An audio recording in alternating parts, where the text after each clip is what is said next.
आज हामी घर आउँदैछौँ। तिमी ठिक त छौ नि? म ठिक छु बा।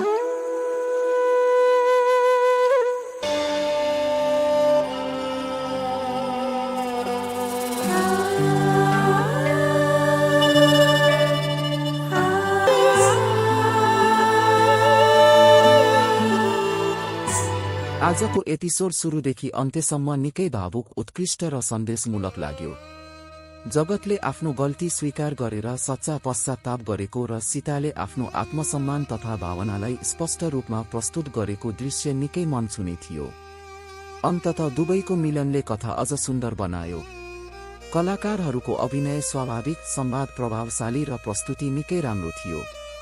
यो एपिसोडले सम्बन्धमा विश्वास, सम्मान, क्षमा र परिवारको महत्त्वलाई निकै राम्रोसँग देखायो। यस्तै अर्थपूर्ण र उत्कृष्ट एपिसोडहरू आगामी दिनमा पनि हेर्न पाइयोस् भन्ने अपेक्षा छ।